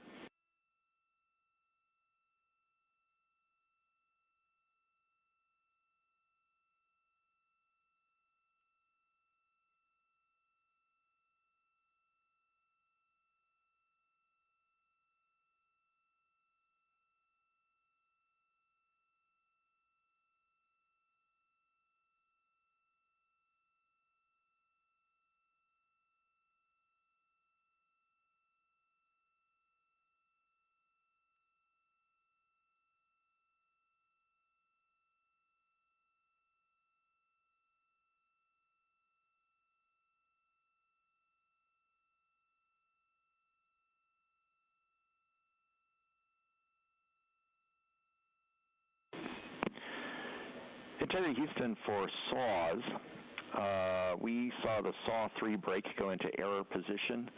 We're confident it engaged, but we saw more motion than we expected during the burn. We are cycling the brake on that SAW.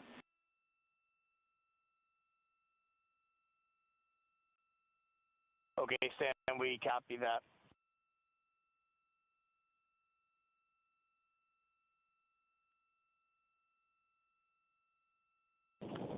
HHP cameras are off, PUP 1 switches are off, Stan. Copy HHP and PUP, thank you.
Integrity Houston, starting thermal roll.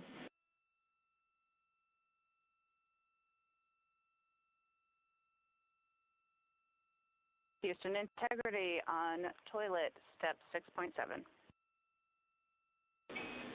Go ahead for step 6.7. Yes, during 6.7, about 20 seconds after starting the water into the funnel, after a nominal startup, the toilet shut down on its own, and I have a blinking amber fault light. Copy, talking about it.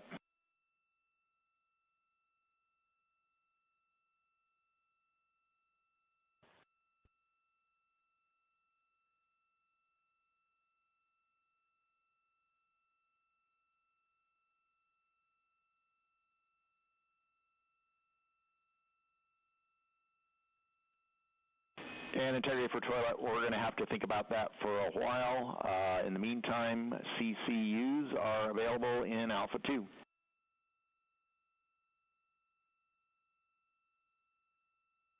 We copy, and I'll be returning the funnel to the cradle. Good config.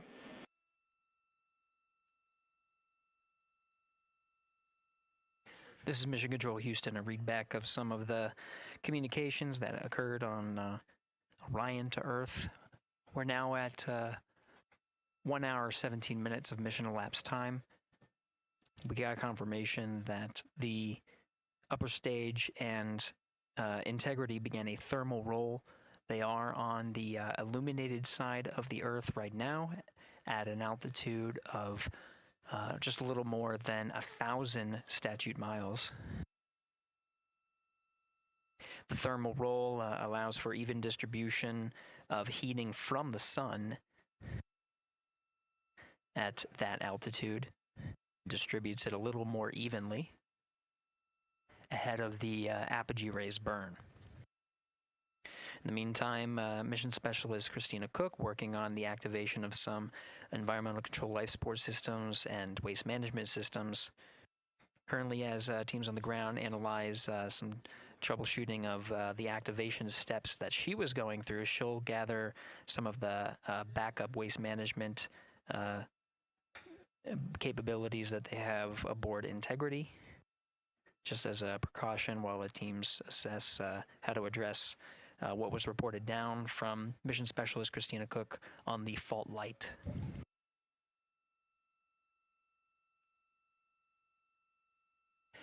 Now at mission elapsed time of 1 hour, 18 minutes, we are coming up on the post-launch press conference at the Kennedy Space Center, where subject matter experts have gathered to and will address the launch that just occurred, and media will ask some questions.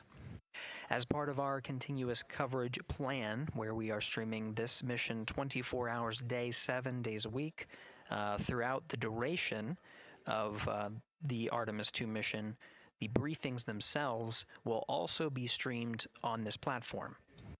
The time of the beginning of the press briefing is scheduled to be 7 p.m. Central Time, 8 p.m. Eastern Time today, so coming up in just about 6 minutes. While the post-launch press conference is Integrity thermal roll complete, and a question for Christina for toilet. All right, Stan, just give us a minute, and the view of Australia was epic just now. It's amazing to be at this altitude, and Christina's working hard. Roger. And Integrity, we also have a story about a water tank valve problem during powered flight. We saw an anomalous indication on the water ISO valve between water tanks Bravo and Charlie. Based on the signature we saw with the tanks during the PWD checkout, we think that valve is closed. We are going to troubleshoot that going forward.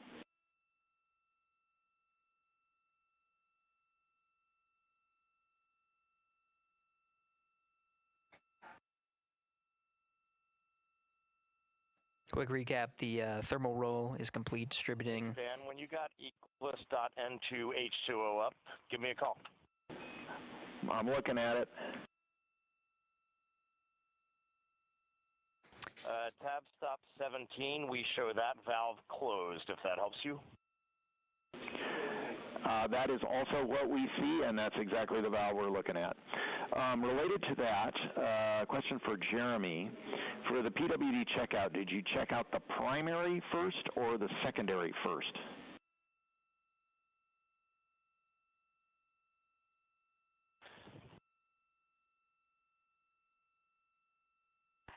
And Stan, Jeremy says primary first because he had trouble getting the secondary on, and I'm also ready to take your call. Copy primary first. We appreciate that. Christina, for the toilet, can you please tell us what the status LED is doing or was doing when you saw the fault?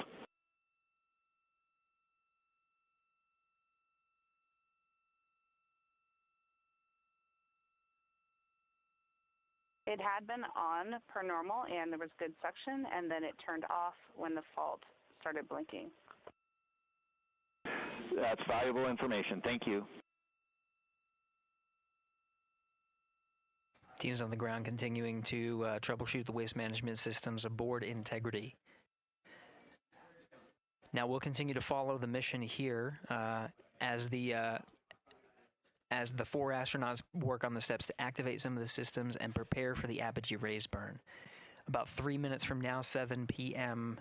Central Time, 8 p.m. Eastern, we'll start the press briefing. That press briefing will happen on our 24/7 live coverage. While that is happening, you can listen to the Orion to Earth loops and continue to cover the mission and views from the solar array wing cameras aboard Orion. And you can follow that at our clean live stream, also available at NASA's YouTube channel.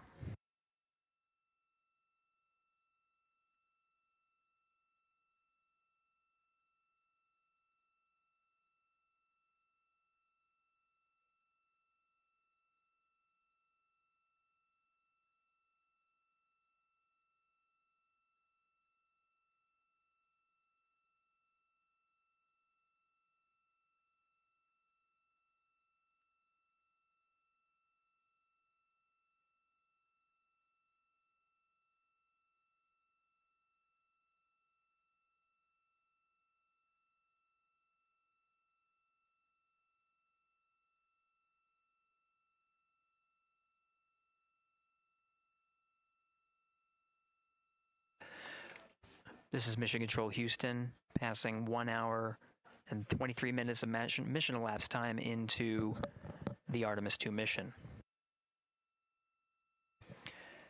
The Integrity crew, about 800 statute miles over the Earth, currently passing over Australia. Commander Reed Wiseman confirmed that pass over Australia, they were able to peek out the windows and see that view from an altitude that is higher than any of them are used to.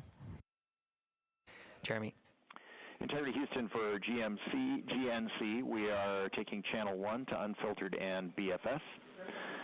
Also for the solar array indication we saw earlier, we think that when the brake originally set, it was like on a tooth, and that when the engine lit for PRM, it slipped one tooth. That brake is now showing nominally.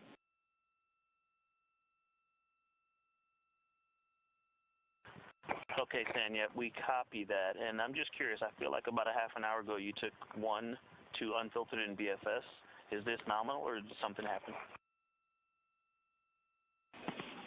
Victor, this is nominal. Okay, thanks. Copy.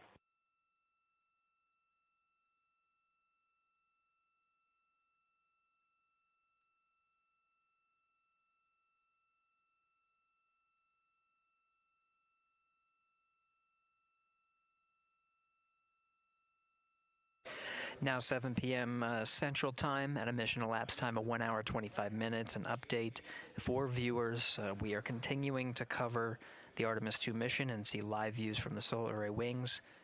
The press conference scheduled for 7 p.m. The current start time for that press conference is 7:05 p.m. Central Time, 8:05 p.m. Eastern Time. During the conference, we are expected to execute the apogee raise burn.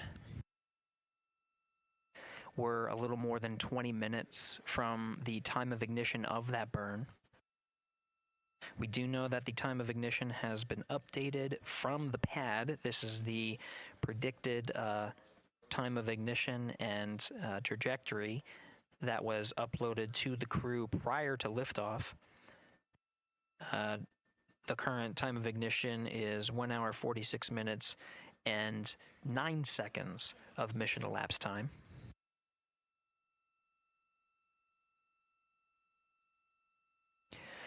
The duration of the burn at the pad was 17 minutes 52 seconds. Ahead of the execution of the burn, any changes in that duration will be reported to the crew and uploaded to ensure that the apogee raise burn goes as expected and puts them on the predicted trajectory. That trajectory being 43,730 miles by 0 statute mile orbit. This high Earth orbit will take the crew of Integrity past the tracking and data relay satellites that are positioned about 23,000 miles away from the Earth. Again, they're currently on TDRS West. And they will transition to the Deep Space Network. The apogee raise burn time of ignition again at 1 hour 46 minutes and 9 seconds of mission elapsed time. That is expected and will occur during the post-launch press briefing. So as part of our 24/7 coverage, the briefing itself will overlap with that particular milestone. To follow along on our 24/7 coverage, we won't necessarily stop our coverage. The clean Orion to Earth loops will be available on our clean feed. That will show a view similar to what you're seeing now. This is a view from the solar array wings, and you'll also hear the communications between Capcom's Stan Love here and the crew aboard Integrity, and you can listen as they confirm the execution of the burn and any changes of the burn. When we come back from the press conference, expected about around 8:05 p.m. Central Time, 9:05 p.m. Eastern. We'll go ahead and recap any of the milestones that occurred while we transitioned to the press briefing to answer the questions that come from the press, and continue along on our 24/7 coverage.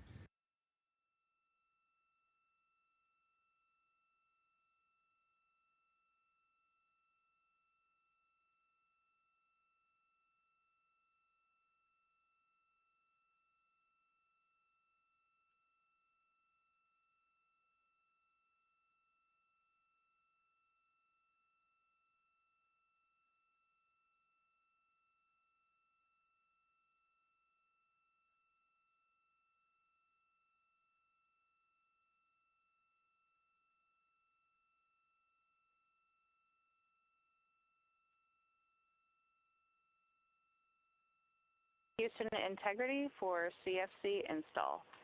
That is complete. Copy CFC, thank you.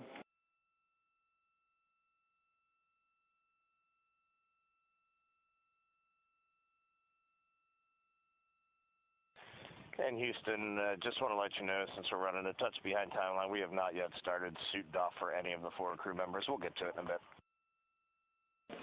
Copy, thank you.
Integrity Houston, updated ARB numbers when you're ready.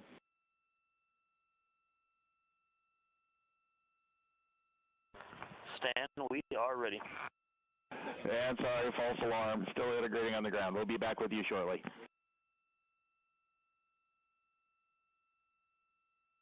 Good practice call. Talk to you in a second. Roger.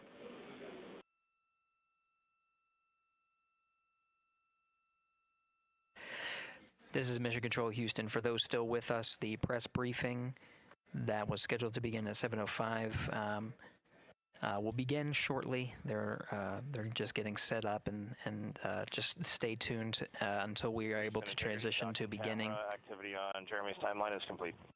To the beginning of the press briefing. Copy, docking camera. Thank you.